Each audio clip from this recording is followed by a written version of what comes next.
Yantif. I stand on this bima, on this holiest of days, this Sabbath of Sabbaths, and I turn to the words of the prophet Micah as my theme. God has shown us what is good and what the eternal requires of us, but to do justice, love mercy, and walk humbly with our God. Do justice, love mercy, walk humbly. These simple words encapsulate the major themes of Jewish values. Values that can guide us as a spiritual light to show us a way forward as we live in a time darkened by manifestations of hubris, dishonesty, of injustice, hatred, and greed. We know that in this past year, at times, we've strayed from these values, sullied ourselves by acts of smallness and selfishness, of silence in the face of extremism, the sins of denial, acquiescence, and to return to living by these values, embracing tshuva, its personal holy work that we must do. And it's not to be done alone, but together. The individual inspired to personal transformation by the power of this beautiful community. For when we engage each other, we find inspiration to both change and be the change. There's a character in Jewish history who became a folkloric hero. I'm speaking of the prophet Elijah. You know, the one who comes to your house every Passover and drinks some of your wine. Wine that's gotten better these past few years. Well, the Talmud teaches us that Elijah is the one who will also announce the coming of the Messianic age. And it warns us that at times Elijah might appear and test you to see if the time is right. It's for this reason I always wonder whether that person standing in front of me, dressed in nice San Francisco casual, or that struggling homeless person who's come into this shul asking for help, might be Elijah, challenging me, challenging you. Have we changed? Will we truly listen? Will we be of help? You know, the tradition does teach us to judge ourselves by how we treat others. Well, there's a story in the Talmud in which a rabbi recognizes that it really is Elijah that he's talking to. And so he has the chutzpah to then ask, so tell me, Nu, when will the Messiah come? You can find her yourself, the prophet replied. She's in the tenderloin right now, wrapping and unwrapping the bandages of the poor. And so the rabbi rushed to seek out that messianic presence, and when he found her helping the poor, as Elijah described, she told him she would come that very night. The rabbi ran home, dressed up, prepared a meal of celebration. But in the morning, when he woke up at the table and realized nothing had changed, he fell into great disappointment. Why did the Mashiach not come? He called out. Why did she lie to me, Elijah? And a prophetic presence responded, didn't you hear? She said that she was coming today if we will but hearken to her voice, if we will live by her values. Is the Talmudic story reminding us that we're the ones who have to stand over and against the desire to just fit in, to be liked, and in our questioning injustice, help bring on the Messianic age? Questioning authority It's a Jewish value. Our religious civilization doesn't shy away from challenging groupthink, from being that one holdout when the popular will is pointing in the wrong direction. Yes, we know that at times we can be irritating to others. You know that moment when you feel alone and realize that you're the Jew in the room who's going to challenge and ask the uncomfortable question? But shouldn't we take pride in being an irritant for justice, an annoying advocate for societal mercy, a promoter of humility in a time of self-worship? For when we do so, we are firmly standing in our Jewish values. They teach us that we do answer, as the Hebrew National Company tried to remind us, to a higher authority. And we Jews never give up hope that change can come. Yom Kippur is really an optimistic holiday. It reminds us that we and humanity can always do better if we return to our values and work to bring on ourselves that messianic age. I think about courageously living your Jewish values whenever I take the 10th grade on our religious school trip to New York City. I do it every year. We should plan an adult trip as well. You guys should go with me. But for now, pretend that we suddenly took a trip. Where are we?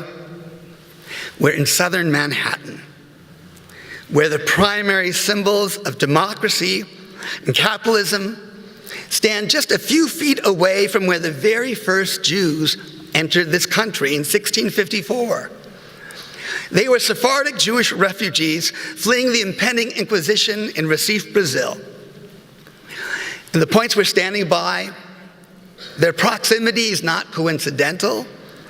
Each point reflects a touchstone of Jewish values. Look right there. We're right next to the Mount Everest of worldwide capitalism. What is it, everybody? The New York Stock Exchange. 51 years ago, two Jewish leaders of the Yippies, Abby Hoffman and Jerry Rubin, staged a Jewish values teaching moment when, protesting greed and the funding of the Vietnam War, they shut it down with a bit of guerrilla theater they learned in San Francisco. These long-haired hippie leaders managed to join a tour of the exchange. And when Hoffman was stopped by the guard and who told him, "No demonstrations here, hippie," he proclaimed, "Oh, you're not letting me in because I'm Jewish." I think the guard was Jewish. And flustered, he let him go forward. So they got up to the visitors gallery, open like this up here above us. And while the traders below were trading millions of dollars, they threw down $1 bills in bundles. And the traders jumped up. They stopped trading. They stopped the exchange to grab what was really $100. And they stopped moving millions. It was amazing. Two young Jews, children of the 50s, like so many other Jewish social activists of that time, found their voice in the 60s. Unafraid of anti-Semitism, unfettered by wanting to be liked, they joined Gloria Steinem, Bob Dylan, Goodman and Schwerner, and other members of the tribe on the front line for social change as they expressed their Jewish value of questioning authority when it's misguided, of challenging the idolatry of power, demanding the end of meaningless sacrifice of our soldiers. They protested to help change America as Jews, and they made a difference. And they can inspire us today to be proud to be the Jew who speaks out, questioning endless war, the influence of greed in our society, or the concentration of government power that right now is attempting to limit a woman's right to choose in so many states in this country. That Jewish doctor in those Midwestern states, that's who it is. They stand up in their values. Let's move across the few feet to our next site. You with me? We're now standing near the harbor where those first Jews planning to make their home here, they stepped foot on the continent. The Dutch governor at the time, Peter Stuyvesant, was a real anti-Semite. He had a medieval vision for the future of this new world. He wanted to be a home only for Protestants. And he realized that if you let us in, you got to let everybody in. So he wrote a letter to his Dutch masters as he held us in temporary quarters. And he said, we've got to refuse these guys entrance. This deceitful race, hateful enemies and blasphemers cannot be allowed to infect this colony. And he assumed they'd agree. What he didn't realize, as those Jews had, they were entrepreneurs, was that the world was changing. They were Sephardic Jews who had hidden their identity in Spanish-controlled Amsterdam, only to come out of the Jewish closet, so to speak, when the Spanish lost control of Holland. Newly empowered by nascent capitalism, they would not be denied. They stood up for themselves. Another Jewish value. Hillel said, if I am not for myself, who am I? And they too wrote to the company headquarters in Amsterdam demanding their rights. Well, the Dutch West India response was telling. They wrote back to Stuyvesant and agreed, not so nicely in so many words, that we are annoying. But they clarified to him that these same Jews also own a great number of shares in the company and had to be admitted. Our American Jewish ancestors realized that the new capitalism was going to shatter medieval limits and enable us to exercise our economic power for the good. These first American Jewish settlers exemplify for us the Jewish value of pushing now for justice, unafraid to fight for our rights, to challenge bigotry on the right and on the left. These earliest Jews pushed open the door of American diversity. It's a door that we must keep open, not allowing anyone to push us or gays or any other minority back into the closet. We American Jews will not hide our pride because we're afraid of what they might think of us. We'll not be silenced as we stand up for our Jewish identity, for our right to be Zionists, nationalists, and for the rights of other minorities like Muslims and Buddhists and Africans and Central and South Americans, people of color, to find refuge now in this country. It's why Rabbi Bauer and I demonstrated at the airport last year. It's why Rabbi Mintz led congregants to the border a few months ago to protest child separation.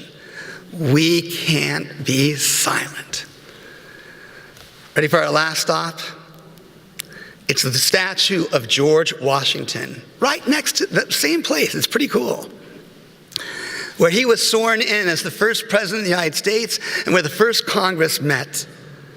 The Jewish community of Rhode Island at the time sent him a letter. They wanted to ensure, now that you have power, that you'll really respect freedom of religion. And so they wrote him a letter and demanded freedom of religion for all. And Washington, God bless them, replied using their words, instilling this value into the fabric of the new country. We shall give to bigotry no sanction, he said, persecution no assistance. Now we know today that those were still aspirational words, but Jews spoke then from their values for freedom for all, freedom for Torah, freedom for thought. We demanded that even the president abide by the values, humbly, of the country. At this point, I take the kids for pizza in Times Square. But I can't do that with you right now. But let's come back to Yom Kippur here in the shul.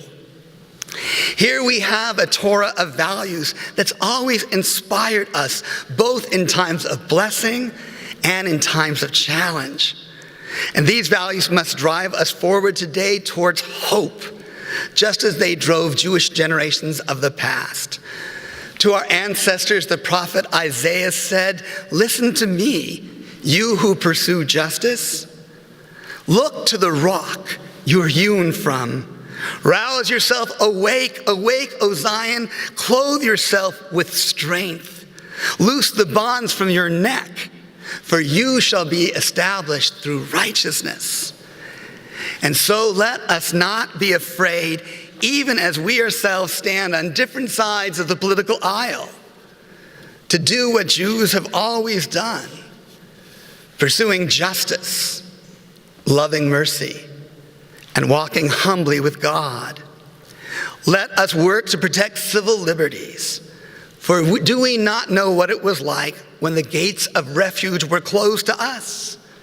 When our children were separated from their parents? When universities limited our admission?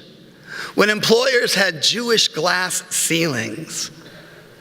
Your rabbis and cantors need to speak from our Jewish values against such behavior, to be in coalition with others as we stand against racism and discrimination, homophobia and sexism, and work to end poverty, the marginalization of the mentally ill, and the pollution and possible death of this planet. And we need you to support the work of our Tzedek Council as they engage the issue of homelessness in this city, our Black Jewish Unity Group, as they work not just for equal rights, but equal life for all. Our Israel Action Committee, that's not afraid to present multiple perspectives and engage in dialogue, but stands up proudly for Zionism. And our partner institutions that are so important to us, like the JFCS, the JCRC and Federation, ADL and HIAS, the Reform Movement's Religious Action Center nationally and locally, when together we take stands that uphold the values of our tradition, that know no political party. It's an ongoing effort to work to express our Jewish values while valuing our Judaism. We have to be tireless in our work to heal the world, showing up and being involved in civic and religious expressions of community. For Judaism is not about living virtually, but with your heart and your soul engaged in real life concerns. Yes, we believe that God needs us to pursue justice with passion, to love mercy with all our hearts, and walk humbly, knowing that life is not about popularity, personal celebrity, or what we've achieved or gained, for all that is temporary. Yom Kippur reminds us that the day is short, the work is ongoing, and the master of the house, the higher presence we acknowledge, is waiting for us to be Elijah and keep trying to bring on that messianic age, never losing our Jewish sense of hope, inspired always by these values our people hold so dear. Gemar Hatima Tova. Good Yanta.